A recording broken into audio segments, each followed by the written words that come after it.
Well, Shabbat Shalom, Shabbat Shalom everyone, à tout le and monde. welcome Bienvenue back encore. again. And I'm Je suis excited to content open up the Word d'ouvrir together, la be parole able avec to vous ce explore it matin with each other et d'être avec online. vous en ligne. But first, at Beth Ariel, Mais avant, vous savez, à Beth Ariel, habituellement, quand on se rencontre ensemble, les enfants vont d'un côté et les adultes restent en haut.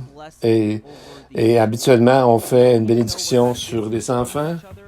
Et on veut encore l'insérer dans notre culte afin de prier pour eux, pour nos enfants, pour physiquement, spirituellement. Nous avons une prière traditionnelle pour les jeunes et à chaque vendredi soir. Alors, je vous encourage, si vous êtes avec votre famille, de mettre leurs mains sur eux et prier pour eux.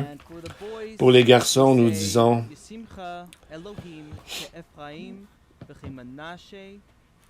que Dieu te rende semblable à Manassé et Éphraïm.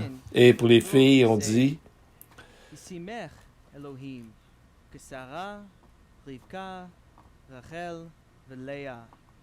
que Dieu te fasse semblable à Sarah, Rebecca, Rachel et Léa. Et tous les enfants, sur tous les enfants, nous prions.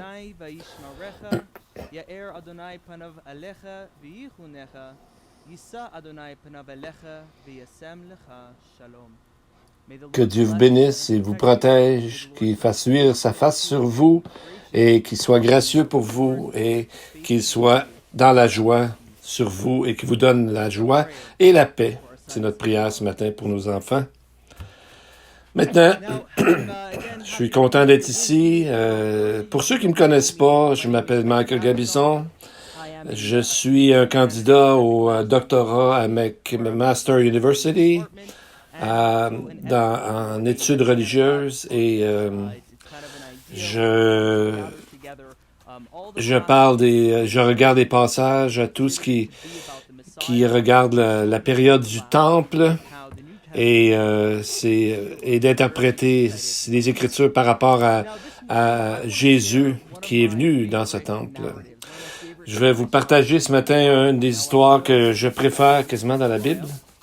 Je sais qu'on est dans Zacharie depuis quelques semaines, mais je vais vous demander de retourner complètement en arrière jusqu'à Genèse 1 à 3, début de la Bible, facile à trouver, et on va regarder à travers l'histoire la création et la chute de l'humanité, et on va voir différentes choses qu'on peut parler sur ça. On peut parler de la chute, on peut parler de la création, on peut parler d'un serpent qui parle, et on va toucher un peu de tout ça, mais un élément qui est important est le thème de l'alliance.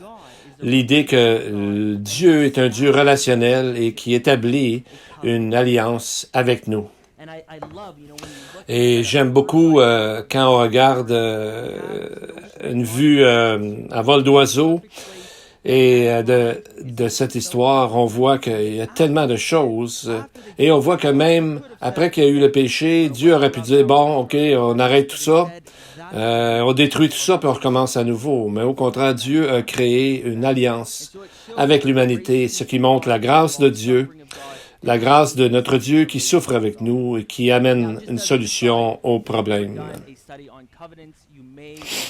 Donc, peut-être que dans la Bible, on voit pas l'alliance adamique comme telle, mais on voit une alliance qui existe, même si certains en doutent, parce que le mot alliance n'est pas dans le texte, mais on voit que si on regarde le contexte, on voit qu'il y a vraiment une alliance dans ce texte-là, et même, on pourrait dire, quelques alliances. Un peu comme quand Dieu dit que le ciel est mon trône, on comprend que Dieu, ça veut dire qu'il règne. C'est pas écrit qu'il est le roi, mais c'est écrit dans Ésaïe 66:1, le ciel est mon trône et la terre mon marchepied. Donc, par déduction, on voit que c'est marqué, on peut voir que c'est la royauté de Dieu. De la même façon, même si c'est pas écrit alliance, on voit que le contexte parle d'une alliance. Bien, en commençant, je vais vous raconter une histoire quand j'étais jeune. Quand j'avais à peu près 17 ans, j'ai quitté Montréal. Je suis né à Montréal Et j'ai quitté Montréal à 17 ans pour aller dans une petite ville où il y avait un collège biblique dans le Nouveau-Brunswick. Et je me disais, bon, avec un an, je vais apprendre des choses sur la Bible. Je savais pas que 13 ans plus tard, je serais encore en train d'étudier la Bible. Mais je suis très content de ça. Et au début, quand je suis arrivé là-bas, tout allait bien.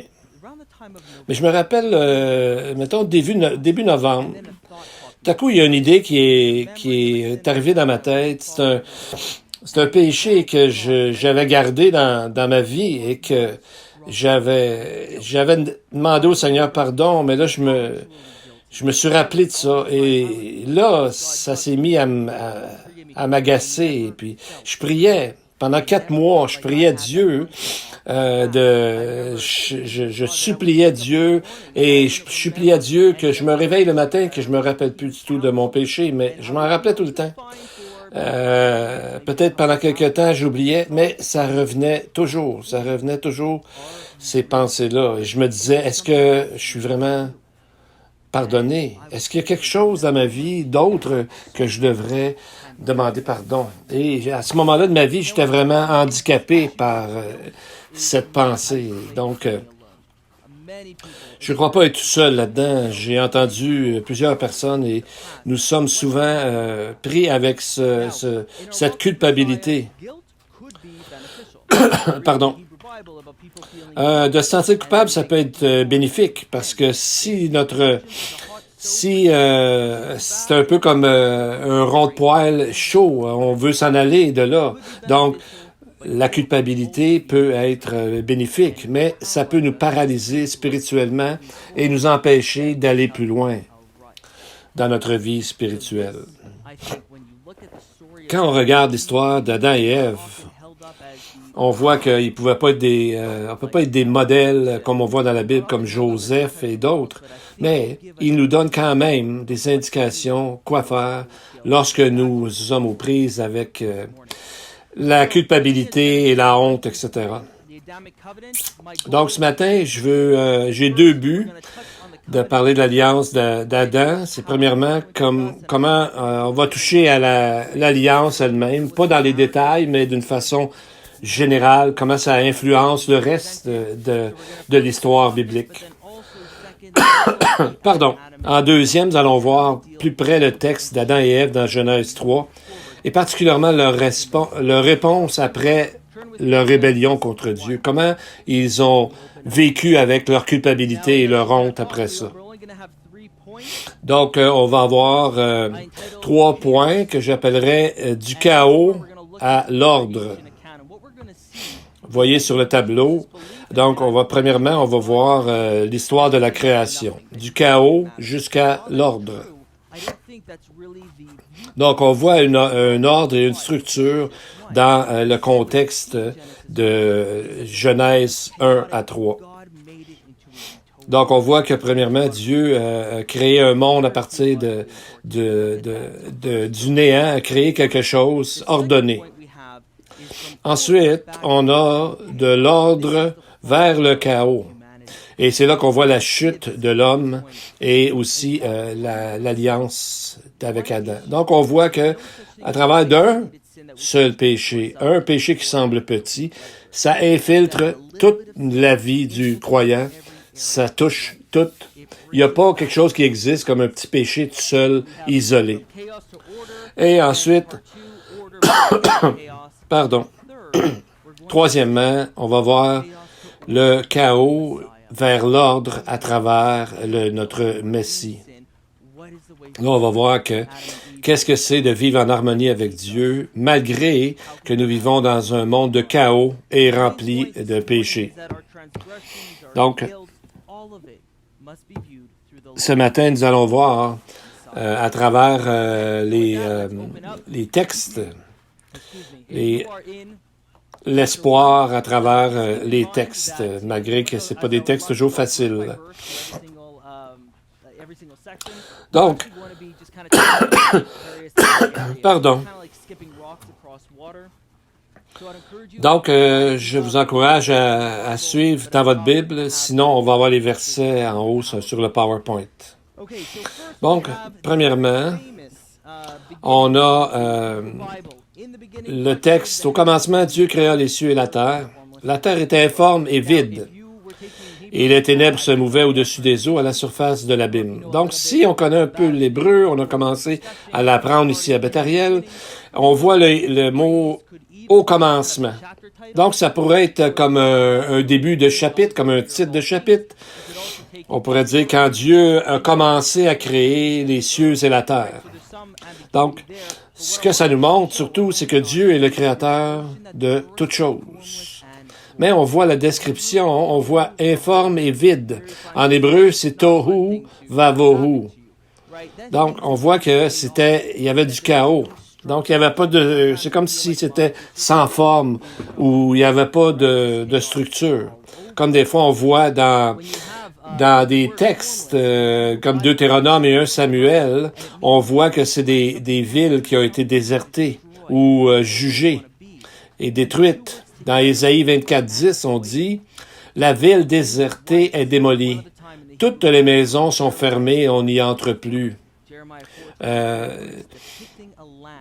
Dans Jérémie 4:23 aussi, je pense que le verset qu'il a dit. Oui, c'est ça, Jérémie 4:23. Donc, c'est un peu comme si on regardait un film et tout d'un coup, dans le film, on voyait qu'il vient d'y avoir une bataille et là, il y a un champ de bataille et tout est à l'envers. C'est un peu comme ça que la Bible nous peint, nous montre le monde au tout début de la création.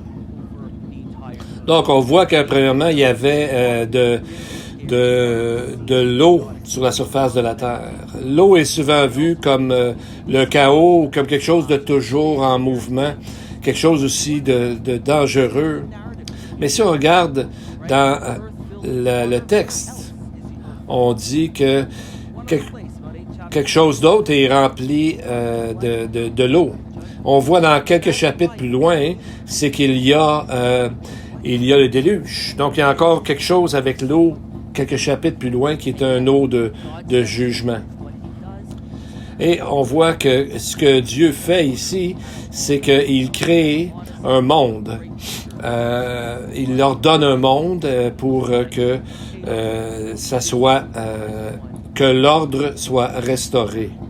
Et c'est ce que nous allons voir avec Adam et Ève. Donc, dans l'histoire de la création, on voit les premiers textes, on voit que Dieu a séparé toutes les choses. Il a créé l'eau, ensuite il a créé, avant ça il a créé la lumière, donc on voit qu'il sépare les choses, et ensuite les animaux. Et donc Dieu est celui qui crée toutes choses, et ensuite, le plus important, c'est qu'à un moment donné, il crée l'humanité. Et donc c'est le summum de sa création, c'est l'être humain. Vous savez, quand on lit la Bible, il y en a qui disent il y a beaucoup de peuples, Mésopotamie, en Égypte, ils ont tous une histoire du début de la création, comment le monde a été créé. Mais il y a une différence vraiment fondamentale dans tous ces textes par rapport à la Bible. Dans les autres textes, souvent, il y a une bataille entre, mettons, le Dieu de l'eau et le Dieu du ciel, et là, ils se battent ensemble, et la terre est leur champ de bataille. Mais quand on arrive à la Bible, en hébraïque, il n'y a pas de bataille, il n'y a pas d'autre Dieu qui vient combattre le Dieu d'Israël. Il n'y a pas de difficulté, il arrange toutes les choses, donc c'est pas exactement la même histoire. C'est une autre histoire où Dieu dirige toutes les choses, il arrange toutes choses avec ordre et clarté. Donc, premièrement, nous avons Dieu d'ordre, et ensuite on a le summum de la création, l'humanité, et ensuite, lorsqu'on arrive dans Genèse 1, 26-28, on a la phrase célèbre, vous avez sûrement vu ça, et Dieu dit « Faisons l'homme à notre image ». Et ça a amené beaucoup de discussions. Premièrement, on s'est demandé qu'est-ce qu'on veut dire par faisons? Donc, qui est un pluriel. Comme Dieu, il y en a qui, on voit pas ça souvent, on le voit dans Genèse 11, où est-ce que Dieu dit, descendons et confondons leur langage. On voit dans Ésaïe 6, où il dit, qui marchera pour nous? Donc, on dit, pourquoi on parle du nous ici? Il y en a qui ont dit, premièrement, comme première idée, première hypothèse, c'est que Dieu utilise le nous de majesté. Le deuxième est que, dans le fond, Dieu consultait les cours célestes, dans le fond. Il consultait les gens dans les cieux. On voit dans des textes comme Psaume 82, 1, Job 1 et 2, où est-ce que Dieu parle avec des gens dans les cieux au sujet de Job. On voit d'autres textes aussi. Je me souviens que beaucoup de gens dans la tradition juive disent ça, que c'était qui parlaient à des gens aux cieux. Je me souviens, au Nouveau-Brunswick, à un moment donné, je m'en venais à Montréal en autobus et je parlais à une dame et elle disait que c'était vraiment l'interprétation du texte que Dieu consultait les cieux. C'est une vue deuxième hypothèse. La troisième vue, c'est plus une vue trinitaire, de la Trinité. C'est que l'essence de Dieu est une complexité et aussi une pluralité. Cet argument va bien avec le texte qui dit que Dieu créa l'homme à son image, il le créa à l'image de Dieu, homme et femme, il les créa. Donc, on voit dans ce texte que nous avons une unité dans la pluralité. Donc, nous avons, dans le contexte, la même chose par rapport à une unité dans une pluralité. Donc, on voit quand Dieu a créé, il a créé justement une unité, comme on dit, dans la pluralité. Et le deuxième débat, c'est à l'image de Dieu. Il y a des livres et des livres et des livres écrits là-dessus. Qu'on parle du côté mental ou spirituel, au sujet des facultés de l'homme, des ressemblances physiques. D'autres disent que toutes sortes d'autres choses, mais je pense que le meilleur argument, selon le contexte, c'est l'image de Dieu, c'est que Dieu l'explique lui-même. Dieu dit que faisons l'homme semblable à notre image et qu'il exerce leur autorité sur toute la terre. Donc, après avoir dit qu'il est fait à l'image de Dieu, il dit, tu as le droit de prendre autorité sur la terre.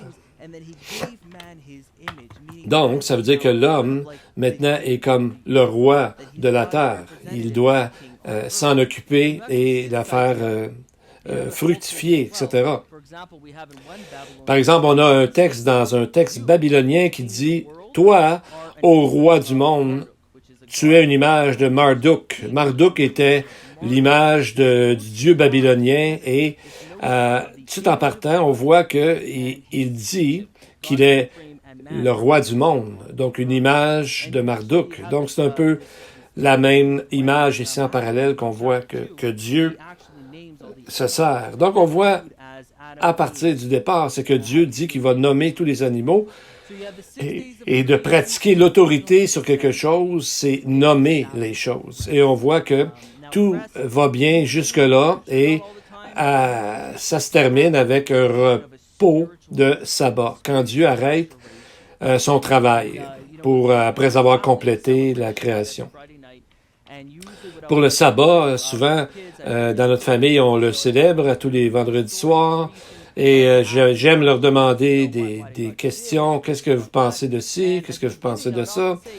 Et des fois, je leur demande pourquoi Dieu fallait qu'il se repose. Et souvent, mes gars me disent, ben, c'est parce qu'il était fatigué. Dieu était fatigué d'avoir tout créé ça. Donc, Dieu n'est pas comme les faux dieux dans les cercles mythologiques qui deviennent fatigués ou qui ont faim, etc. Donc, Dieu, ici, c'est qu'il veut établir un pattern, un mode de fonctionnement pour l'humanité. Ça veut dire qu'il y a un temps qu'il faut s'arrêter physiquement et spirituellement pour avoir le repos.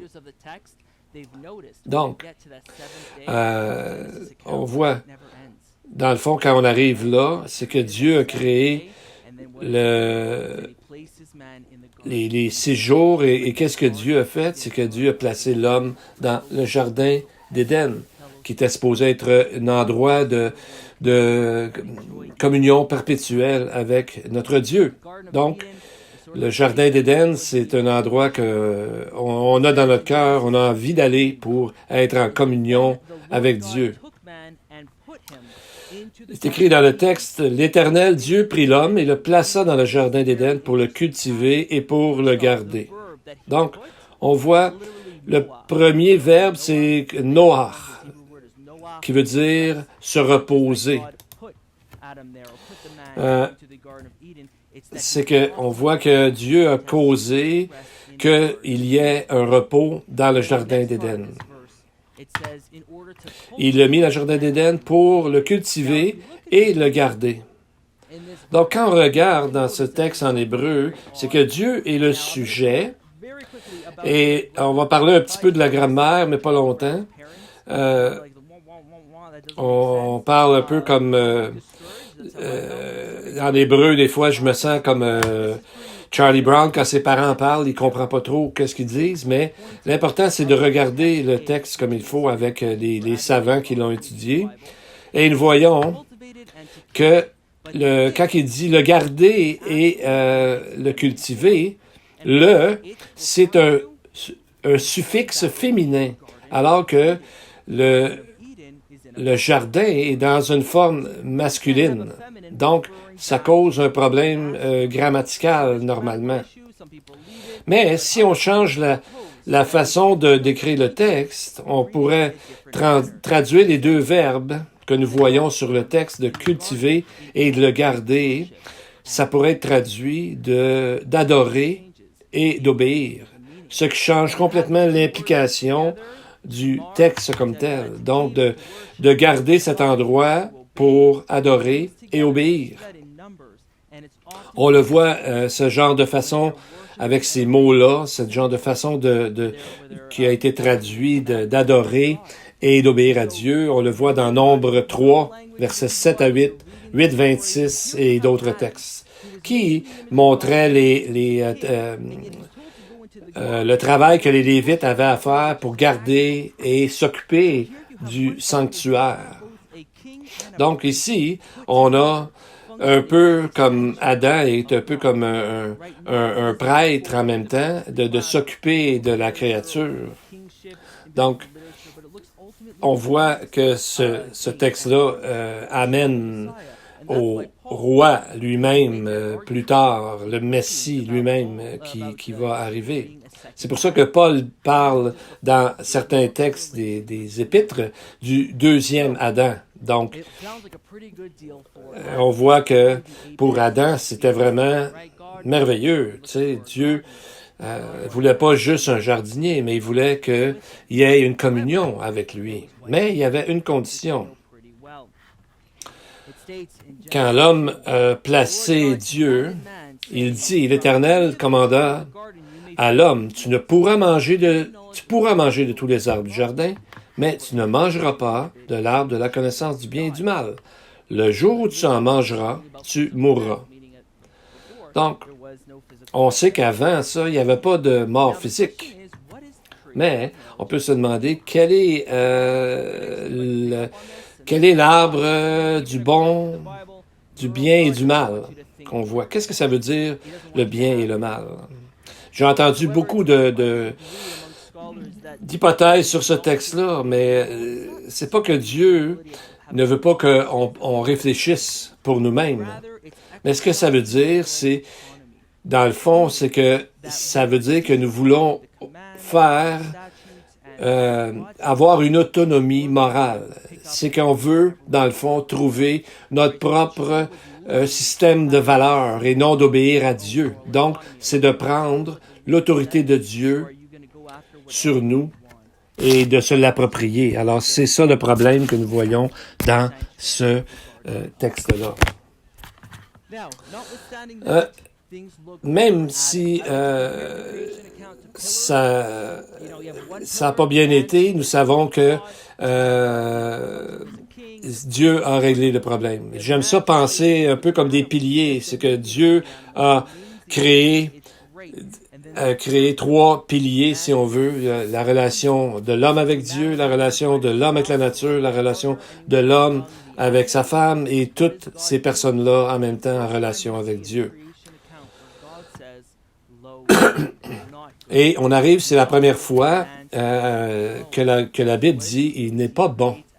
Quelque chose qui n'est pas bon. Il n'est pas bon que l'homme soit seul. Et c'est là qu'on arrive à la création de la femme. Et l'homme soit seul, et il dit que je lui créerai une aide semblable à lui, et on parle d'une aide comme étant un diminutif, comme si la femme est de moindre importance. C'est pas le cas du tout, parce qu'à un moment donné, il y a un texte qui parle de Dieu comme étant l'aide d'Israël, dans Exode 18:4, par exemple, et Deutéronome 33:29. Donc, ça montre que l'homme est celui qui a besoin d'aide. Donc, quand Adam dit « c'est celle qui est les os de mes os et la chair de ma chair », c'est comme quelque chose de pareil comme moi. Tu sais, c'est comme, vous savez, dans les bandes dessinées, les cartoons, on voit des fois les yeux de la personne qui ressort tellement qu'il est heureux de voir ce qu'il voit.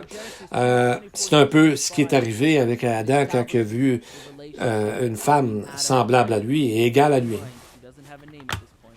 Donc, on l'appelle Isha, qui est, dans le fond, le féminin de Ish, qui est un individu pour le moment. Et plus tard, on va voir que Adam, il va la nommer. Et donc, Genèse 2, 24 à 25 nous dit que l'homme s'attachera. Il quittera son père et sa mère et il s'attachera à sa femme. C'est pas un mot nécessairement sexuel, mais ça montre une priorité et un engagement profond entre ces deux personnes. Et ensuite, on voit que le texte dit qu'ils étaient nus et ils n'en avaient pas honte. Donc, l'important ici, c'est, on pourrait dire, par rapport au mot nu, c'est qu'il y avait une transparence et une honnêteté totale entre les deux.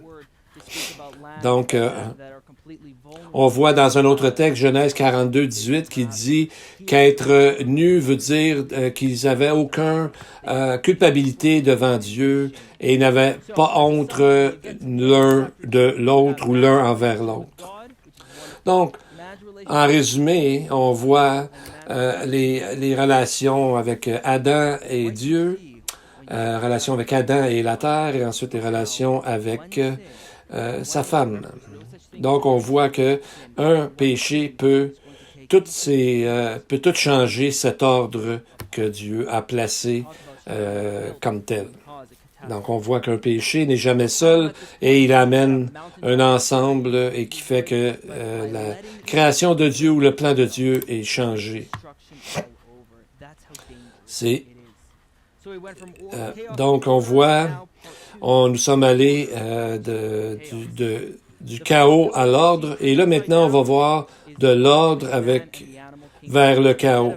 Donc, on voit que tout à coup, que l'homme est censé avoir autorité sur les animaux, et là, on voit qu'à travers le mensonge, l'animal va avoir l'autorité sur l'homme. Donc, le premier pilier des trois qu'on a parlé tantôt. Donc, on voit que le texte dit que le serpent était plus rusé que tous les animaux de la terre. Le mot, c'est Arumim. Donc, c'est comme Dieu nous dit ici que le serpent c'était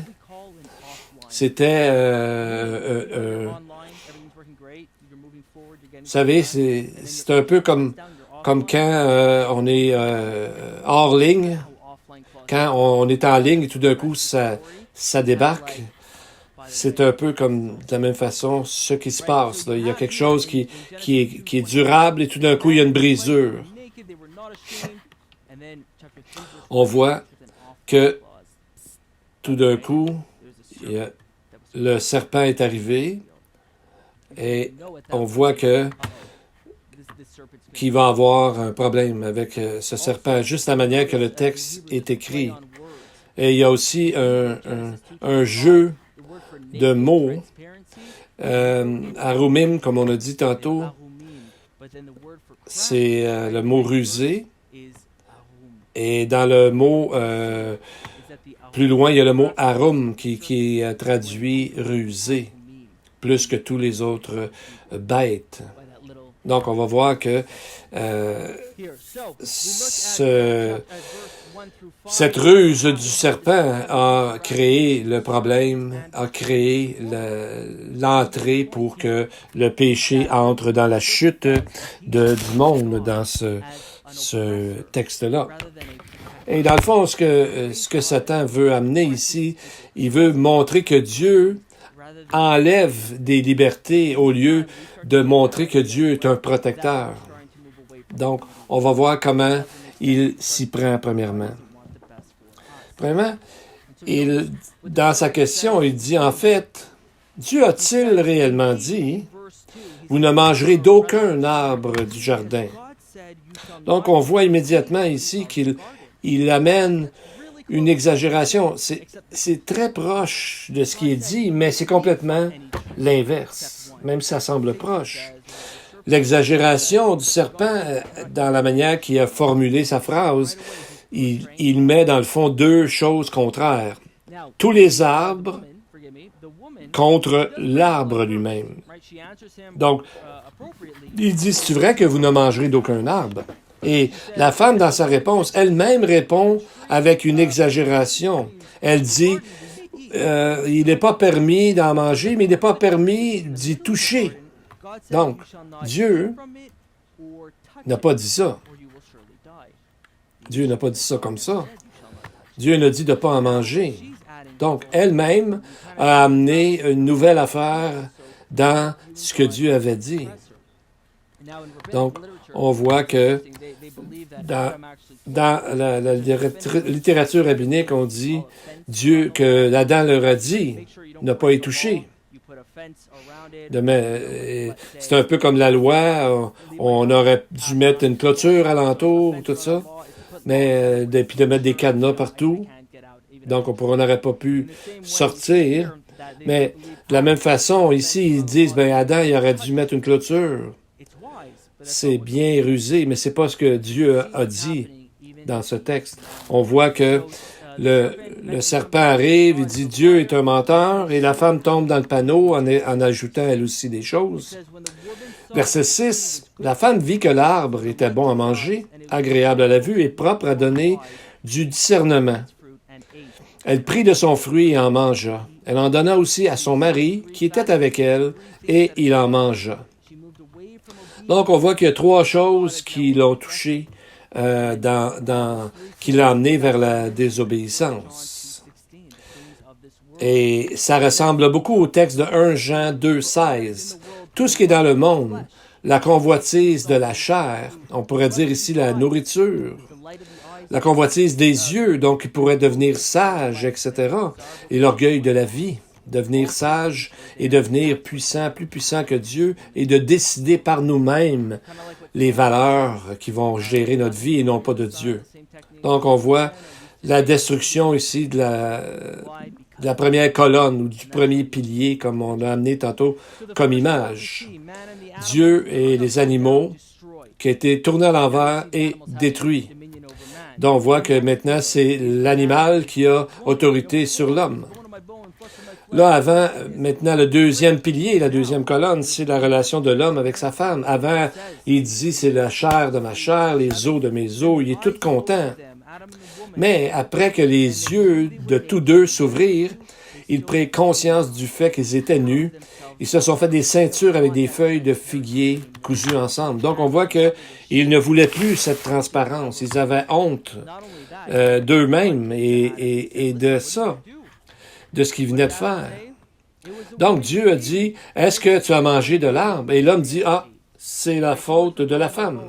Avant, c'était la chair de sa chair. Maintenant, c'est sa faute à elle. Donc, il y a une différenciation. Donc, il y a une relation maintenant de blâmer l'autre et de honte et de culpabilité.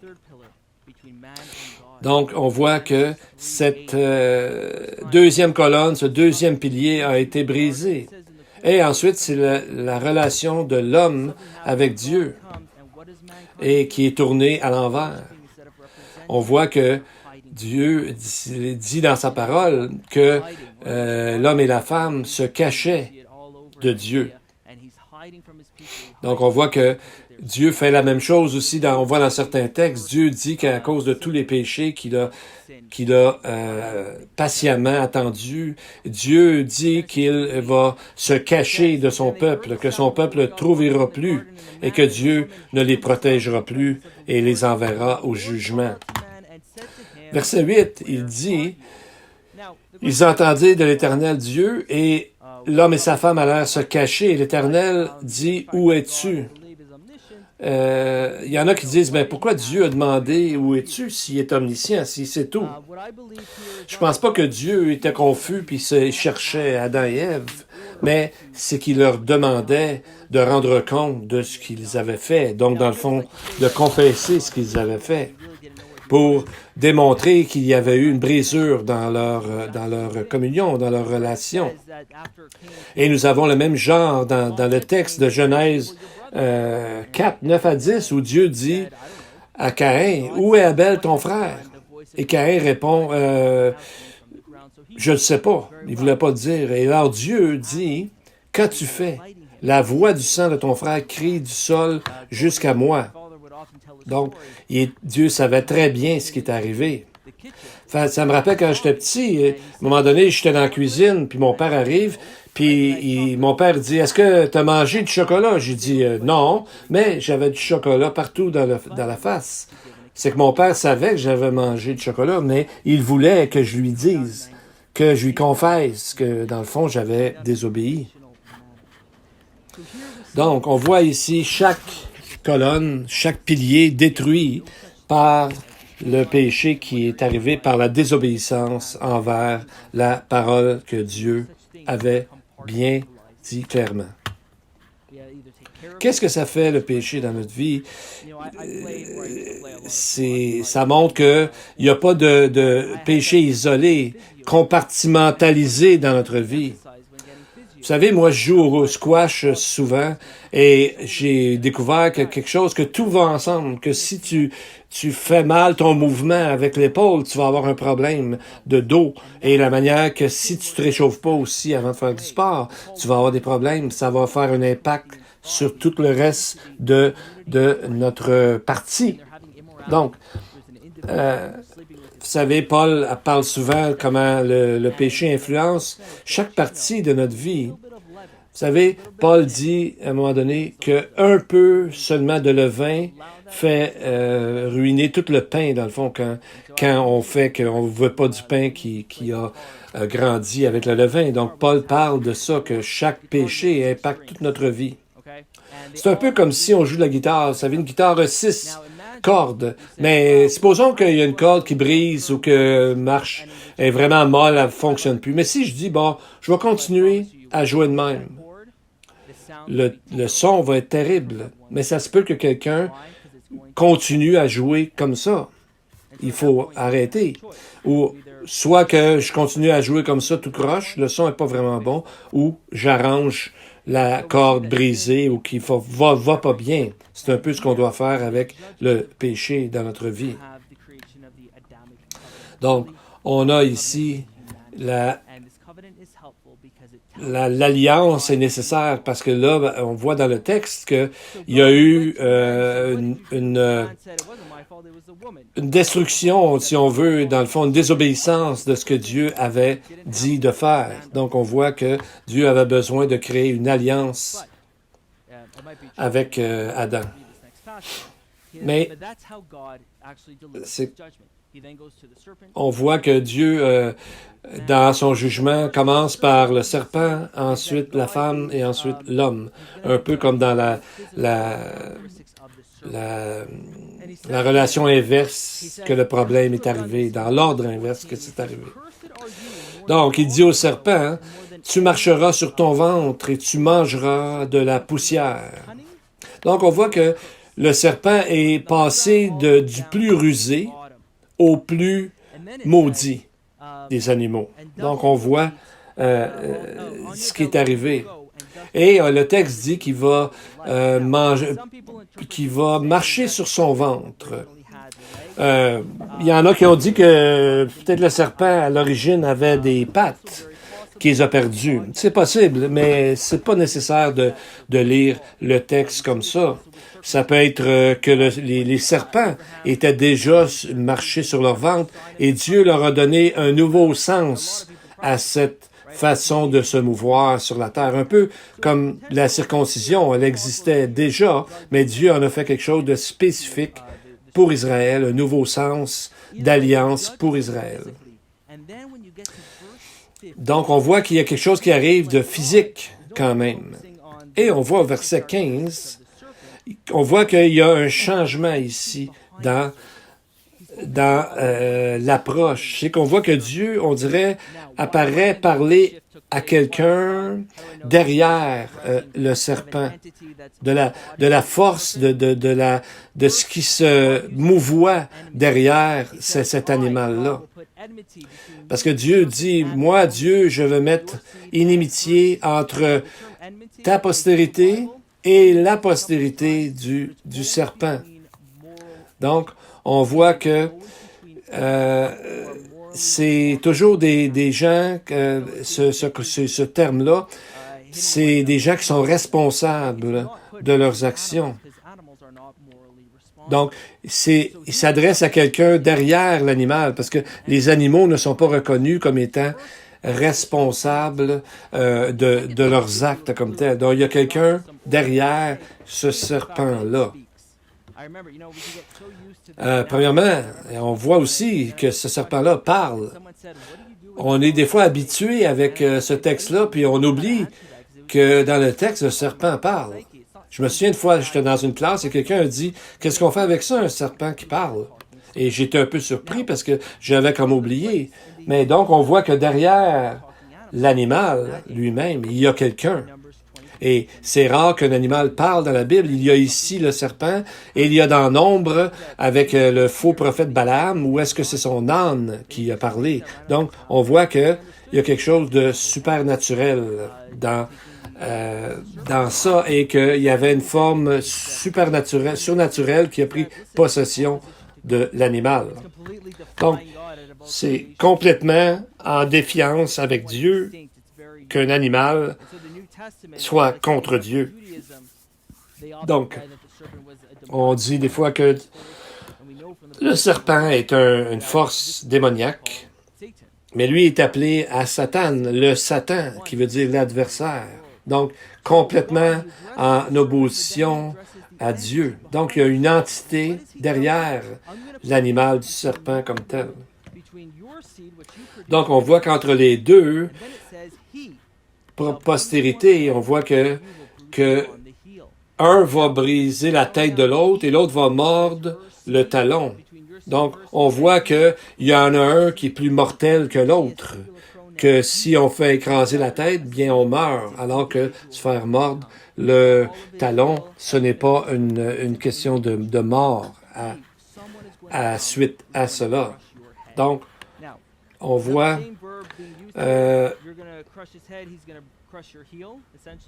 il y en a un seul des deux qui est fatal. C'est comme si moi j'aimerais beaucoup mieux être pilé sur mettons mon talon que d'être pilé sur ma tête. Donc on voit que Dieu derrière le serpent, il lui donne une sentence de mort. Et on sait que à travers ce plan, Dieu va créer un plan où il y aura le salut à travers quelqu'un qui va racheter l'humanité de ce que cette entité-là a fait. Ce qui est très intéressant. Ensuite, il va vers la femme pour son jugement. Il lui dit premièrement que d'accoucher, ça va être difficile. Mais si on regarde, et il dit aussi que tes désirs se tourneront vers ton mari, mais lui dominera sur toi. Donc, on voit premièrement que ils ont été demandés de fructifier et remplir la terre. Et là, on amène une nouvelle chose, c'est que ça va être à travers des douleurs. Avant, ça devait être facile, mais maintenant, ça va être difficile. Physiquement, ça va être un problème qu'avant, on n'avait pas. Et le terme « les désirs se porteront vers ton mari », c'est pas exactement clair de ce texte-là, mais on peut regarder un autre texte qui ressemble beaucoup à ça. C'est que Dieu dit à Caïn que son péché, ses désirs à son péché se tournent vers toi. Donc, on voit que c'est pas quelque chose de très positif quand on voit cette façon-là d'écrire en hébreu. Et ensuite, on voit que ce qui arrive à Adam, c'est que Dieu dit à Adam, le sol sera maudit à cause de toi. C'est avec peine que tu en tireras ta nourriture tous les jours de ta vie. Donc, on voit, premièrement, que la terre est sous une malédiction. Ça veut dire qu'aujourd'hui, depuis la chute, il faut travailler à la sueur de notre front.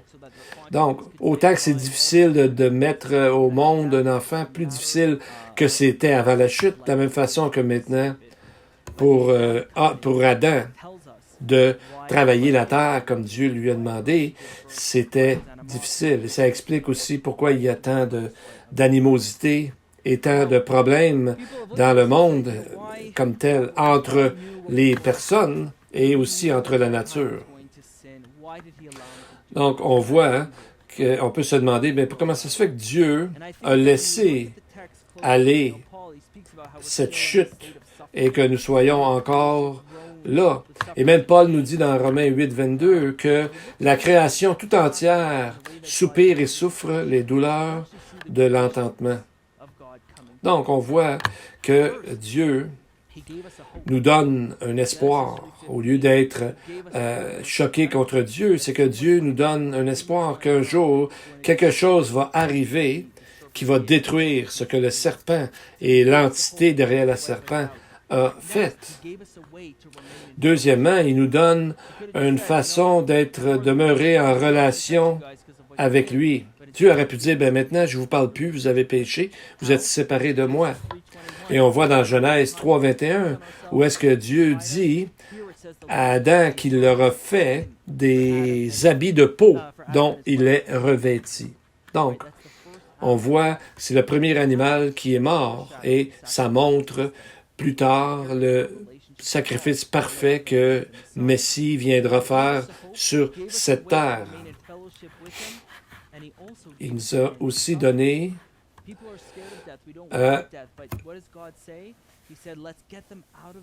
donc Dieu a dit ensuite qu'il va les sortir du jardin. Et on dirait que souvent ça a l'air quelque chose de négatif, mais pourtant c'est positif. Et on voit la grâce de Dieu ici qui est démontrée parce que s'il était resté dans le jardin d'Éden en étant pécheur, il aurait été pécheur pour l'éternité, il n'y aurait eu aucun espoir d'une rédemption, d'un rachat futur par le Messie, parce qu'il aurait été éternellement dans cet état. Donc on voit que Dieu a créé une alliance adamique. Ça montre les conséquences de notre péché, mais ça nous amène une trajectoire vers un espoir d'un un rachat, une rédemption à venir, malgré ce monde jugé et ce monde sous la malédiction. On voit, à cause que ce que Jésus a pris sur lui, nous allons avoir une nouvelle vie un jour, où le péché ne sera plus présent dans notre vie. Il y a un texte qui parle des nouveaux cieux, nouvelle terre dans Ésaïe 65, et on voit que plusieurs des malédictions vont être tournées, renversées, si on veut. On voit aussi, par exemple, une malédiction. On dit que Jésus était sur la croix, et quiconque est sur la croix est une malédiction. Et qu'est-ce que Jésus a fait? C'est qu'il est mort sur cette malédiction qui, au lieu de tomber sur nous, est tombée sur lui. Donc, Dieu a renversé aussi cette chose-là. Il y en a qui des gens qui disent, est-ce qu'on est encore sous l'alliance adamique? Oui, on est encore là. Oui, parce qu'on meurt encore, même si on a accepté le Seigneur et qu'on a la vie éternelle. Pour le moment, on meurt encore. Un jour, la mort ne sera plus de notre quotidien, ne sera plus là, parce que Dieu l'aura envoyé. Et si on revient au texte d'Ésaïe 65, il y a plusieurs malédictions qui ont été renversées. Verset 23, il dit, « Ils ne travailleront plus en vain. » Verset 23 encore, « Ils n'auront pas des enfants dans la douleur. » La terre sera bénie, toujours au verset 23. Et au verset 25, par contre, il dit que la poussière sera toujours la nourriture du serpent. Donc, ça montre que la malédiction du serpent ne sera jamais enlevée.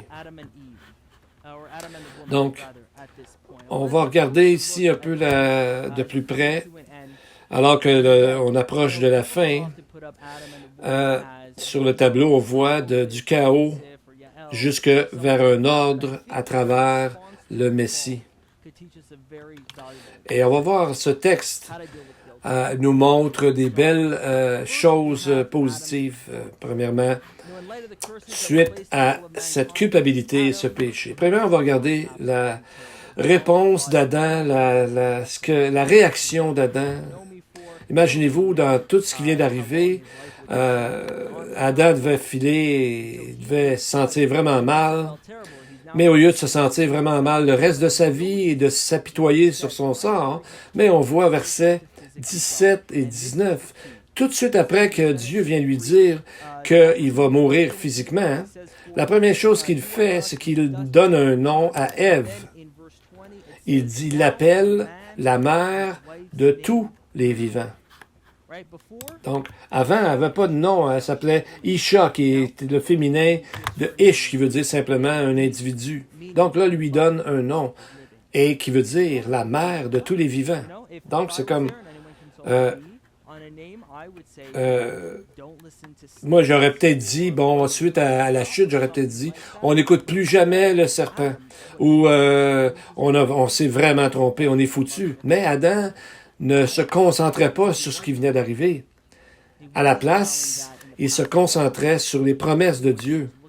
Donc, on voit qu'il croyait qu'il y aurait quelqu'un pour racheter, pour régler le problème et qui redonnerait la vie. Sans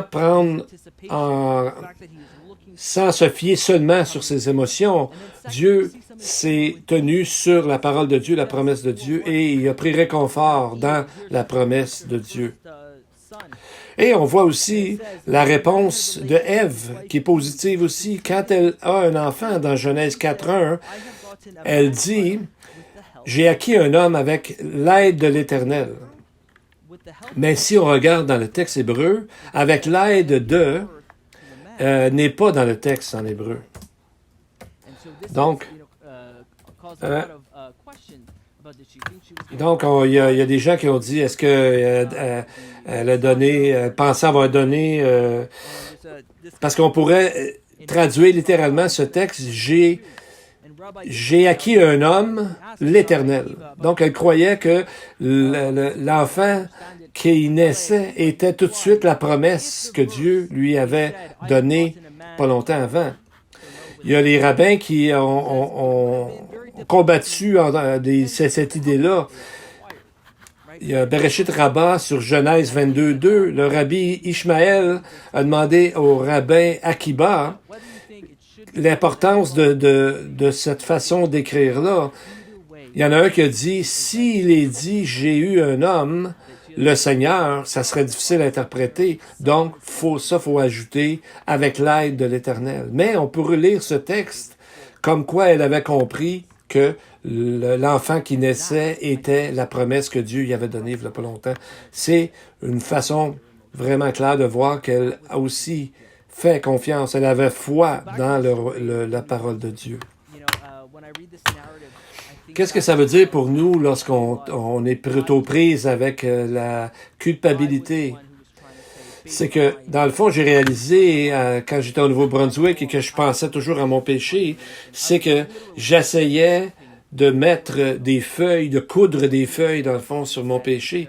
J'essayais de trouver des façons de m'en débarrasser. Donc, je demandais pas à Dieu. Donc, c'est comme si je détrônais Dieu de son mot et de dire que mes feelings, mes émotions sont plus fortes que ce que Dieu m'a dit. Vous savez, comme quand Pierre a dit dans Acte 10 d'amener, il y a eu une vision par rapport aux animaux impurs qui représentaient les peuples gentils. Il voulait pas le faire pendant 3 fois, jusqu'à ce que Dieu lui dise, ce que Dieu a purifié, toi, ne le tiens pas pour impur. Verset 15. En d'autres mots, donc Dieu, s'il nous dit que quelque chose est réglé, il ne faut pas penser que moi, je pense que je ne le suis pas, si Dieu me dit que je le suis. 1 Jean 1,9 dit, « Si nous confessons nos péchés, il est fidèle et juste pour pardonner nos péchés et nous purifier de toute iniquité. » Donc, c'est de croire ce que Dieu nous donne comme promesse ou nous allons croire nous-mêmes dans notre propre façon de penser. Et c'est fait toute la différence entre... on ne peut pas se déclarer coupable si Dieu nous déclare pardonné et on ne peut pas se déclarer pardonné si Dieu nous déclare coupable. Donc, c'est bien important de ce texte-là. Paul disait, je oublie ce qu'il y a en arrière et je me lance vers ce qu'il y a en avant. Et c'est ça l'important. Donc, il veut que nous soyons tournés vers le futur et non pas regarder ce qu'il y a dans le passé pour s'apitoyer sur nous et oublier les promesses de Dieu. Donc, les conclusions de tout ça, je vous invite à distinguer entre une culpabilité saine et une culpabilité malsaine. Comment? La même façon que Dieu nous a dit comment on peut différencier entre les vrais croyants, ceux qui le suivent vraiment et ceux qui font seulement semblant. Il dit, vous allez les reconnaître par leurs fruits. Paul écrit dans 2 Corinthiens 7, « Car la tristesse qui est selon Dieu produit une repentance à salut, dont on ne se pas repent jamais, mais la tristesse du monde produit la mort. » Donc, si on est toujours coupable, on se sent toujours coupable, toujours, il faut retourner à la parole pour voir ce que Dieu nous a donné. Et je vous suggère de vous faire un journal sur vos temps avec le Seigneur pour, quand ça revient, rappelez-vous, retournez à ce journal et dites, ça c'est pardonné, j'ai demandé pardon à Dieu. Il faut toujours retourner à Dieu selon ce que le texte nous dit dans 1 Jean, de retourner à lui et de mettre notre foi en lui et non pas dans nos propres émotions. Prions. Seigneur, nous te prions pour ce qui a été fait par toi et dans ton alliance, que tout est parfait. Et Seigneur, aide-nous à obéir et à t'adorer en focusant sur le fait que tu reviens bientôt. Seigneur, nous prions pour ceux qui sont seuls, ceux qui sont malades, que tu les aides, Seigneur, à travers notre étude ce matin, que tu puisses les accompagner dans leur foi et qu'ils la mettent en toi. Et je prie toutes ces choses au nom du Seigneur Jésus. Amen.